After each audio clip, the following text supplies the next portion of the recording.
पण त्या पंढरपुरामध्ये सावकाराला मूल होत नसल्यामुळं त्या सावकारानं बी नवस केला. मावशीनं सांगितलं असं कोणातरी, बाबा नमस्कार रे, पांडुरंग परमात्मा भेटतो. बायाच्याच डोक्यात असतं ते, पुरुषाचं येत नाही लवकर. कुणी तर मावशीनं आईनं कुणी तर सांगितलं असेल, त्या सावकारानं नवस केला की मला मूल होऊ दे, आणि मूल झालं तर मी तुला देवा सोन्याचा करदोडा घालीन. नवस केला. आता सोन्याचा करदोडा आणि योगा ही बी बाबा लई खेळया. कोण देवबी. आता 20 वर्ष झालं लेकरू होत नव्हतं, त्यानं नवस केल्यावर 1 वर्षात झालं. आता सावकाराला आनंद झाला की हो, सावकाराला आनंद झाला. सावकारानं देवाला करदोडा करायचा, पांडुरंग परमात्म्याला करदोडा करायचा. पण करदोडा असा करदोडा झाला पाहिजे. वा, करदोडा म्हणजे करदोडा. कुणी बी बघितलं तर देवाकडे बघण्याची करदोड्याकडे बघत बसलं पाहिजे, असला करदोडा झाला पाहिजे. त्यानं ती चौकशी सुरू केली, कोण आहे सोनार, कोण आहे सोनार, कोण आहे. असला करदोडा झाला पाहिजे की देवाच्या गळ्यामधला कौस्तुभमणी जसा चमकतो, वैजयंती माळा जशी चमकते, तसं मी घातलेला करदोडा पण चमकला पाहिजे. किती बी खर्च होऊ द्या. कुणाकडे जावं, कुणाकडे जावं. नरहरी महाराज सोनार, त्यांच्याकडे जावा. सगळ्यात भारी सोनार आपल्या पंढरपूरचा तो आहे. विठाला विठाला गेला.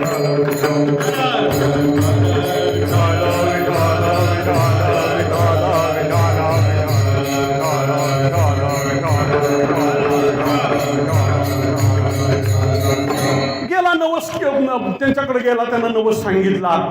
नरहरी महाराज माझं असं असं काम आहे. ठीक आहे म्हणजे काय हरकत नाही, करून देतो. माप सांगा. तुम्ही जावा की माप घ्यायला. मी जात नसतं म्हणजे. मग मी घेऊन आलो, जमल का माप सावकाराने? हां जमल की, तुम्ही घेऊन या माप. माप मात्र करेक्ट आहे ना. सावकारानं सांगितलं असा करदोडा झाला पाहिजे, असाच झाला पाहिजे की जशी वीज चमकते तसा चमकला पाहिजे. सावकारानं सांगितलं. वीज कशी चमकते तसं देवाच्या कमरेचा सोन्याचा करदोडा चमकला पाहिजे. खर्चात जास्त येऊ द्या की किती येऊ द्या, तुम्हाला काय करायचं. फक्त मला पैसे सांगा. लाख पाहिजे का 2 लाख का 10 लाख, किती द्यायचे सांगा. फक्त करदोडा कसा झाला पाहिजे. बाहेरचं मुखदर्शन करणाऱ्यानं बी बघितलं की वा, सावकाराचा करदोडा. विठाला विठाला विठाला विठाला विठाला विठाला विठाला विठाला. नरहरी महाराज म्हणाले ठीक आहे, करून देतो, माप घेऊन या. सावकारानं जाऊन माप आणलं. नरहरी महाराजांचं दागिने करणं एवढं हुबेहूब आणि एवढं अचूक होतं की त्याने बरोबर जेवढं माप आणलं तेवढं बरोबर करदोडा केला. आणि गेल्याबरोबर देवाच्या कमरेमध्ये घालायचा करदोडा केला. आणि मग नुसता करदोडा घालणार का सावकार? सावकाराला पोरगं झालं, 20 वर्षानंतर पोरगं झालं. सावकारानं महापूजा ठेवली. महापूजा ठेवली तर आपल्या नात्यागोत्यातली सगळी माणसं बोलली. पंढरपूरच्या लोकांनी आमंत्रण दिलं. आता मला काही पदार्थ द्यायचे का? विठाला विठाला विठाला विठाला विठाला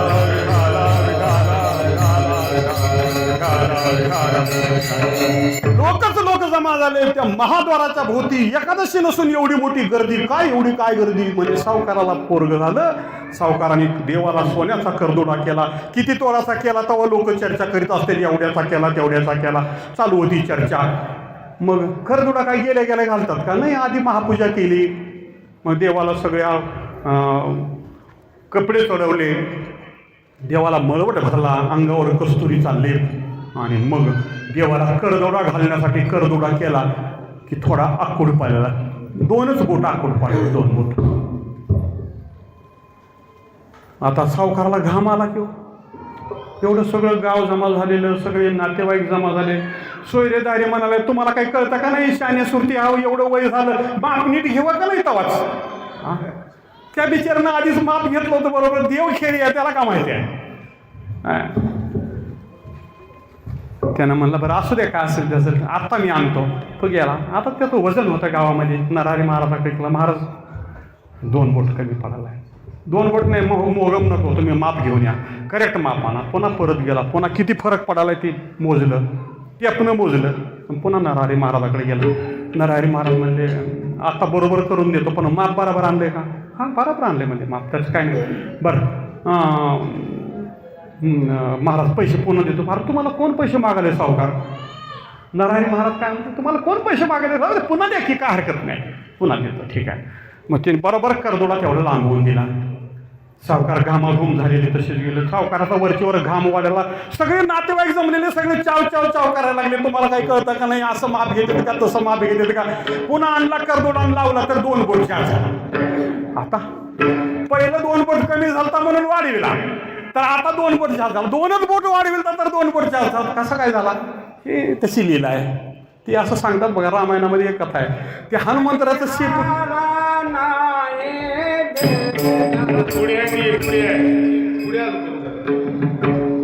विठाला विठाला विठाला विठाला विठाला विठाला विठाला विठाला विठाला विठाला विठाला. जगद्गुरु तुकाराम महाराजांनी वर्णन केलेलं आहे नरहरी महाराजांचं. पण ते 2 बोट वाढला, पुन्हा गेले, म्हणले थोडाच वाढला, म्हणले थोडा कमी करून द्या. पुन्हा कमी करून आणला, पुन्हा अजून कमी पडायला लागला. म्हणजे आता ते जमच ना, म्हणले काय करावं. नरहरी महाराज एवढं काम करायचं माझ्यासाठी, तुम्हाला हात जोडतो राव, तुमच्या पाया पडतो, तुम्ही तेवढं देवापर्यंत चाला. नाही मी येत नाही म्हणजे त्याच्या पुढे, मी त्याचं नाव घेत नाही, त्याच्या पुढे जात नाही, त्याचं दर्शन करत नाही. हा पण सावकार पाय धरायला लागले. नरहरी महाराज म्हणाले ठीक आहे, येतो येतो, पण एक काट आहे, माझ्या डोळ्याला पट्टी बांधा. म्हणले मी त्या देवाला बघत नाही. पट्टी बांधली, काळी पट्टी. आता त्या महाभारताच्या ह्याच्यामध्ये त्या कोणाला पट्टी होती, गांधारीला. शाबास. हां, मग माणसं हुशार आहेत. इथं माझं कीर्तन करायचं काम नाही, सगळं कीर्तन आधीच व्हायलंय. विठाला विठाला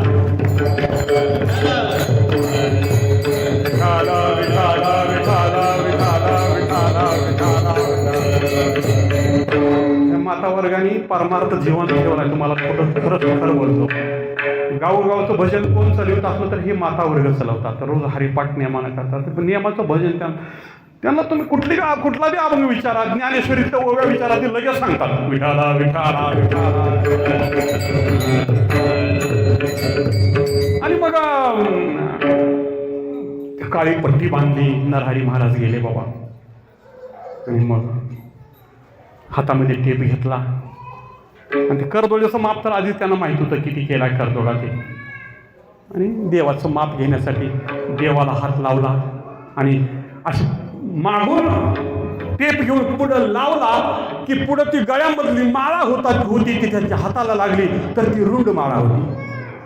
रुंड माळा तर भगवान शंकराच्या गळ्यात असते आणि ही तर मी तर भगवान पांडुरंगाच्या पुढे आलो आणि ह्यांच्याकडे रुंड माळा कशी म्हणून इकडं असं हातानं चापसून बघितलं तर इबीत लागायला हाताला. माझ्याकडूनच चूक झाली काय. त्यांना विचारलं कुठं आणला तुम्ही मला. पांडुरंगाच्या पुढे. नाही भगवान शंकर आहे. माझ्या डोळ्याची पट्टी सोडली. पट्टी सोडली तरी हा राजस सुकुमार मदनाचा पुतळा रवी शशी कळा तो भगवान दिसायला लागला. अरे विठ्ठल आहे म्हणे. बांधली पट्टी पुन्हा हात लावला. पुन्हा तेच. मग लक्षात आलं की हा विष्णू आणि शंकर वेगळे नाहीत, एकच आहे.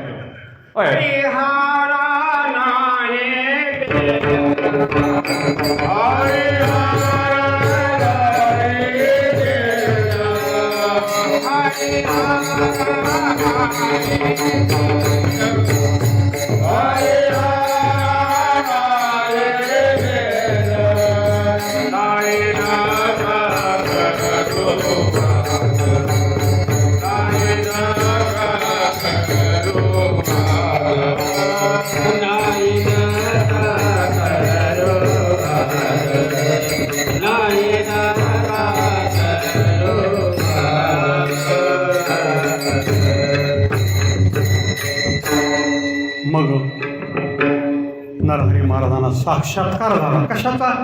पांडुरंग परमात्मा आणि भगवान शंकर वेगळे नाहीत, विष्णू आणि एकच आहेत. हरिहरा भेद नाही नका करू वाद, एक एकाची हृदयी गोडी साखरेच्या ठाई. हा साक्षात्कार नरहरी महाराजांना झाला. आणि मग नरहरी महाराज त्यावेळेपासून भगवान श्री पांडुरंगाचे अनुयायी झाले. भगवान पांडुरंगाची भक्ती करू लागले. नरहरी महाराज वारकरी झाले.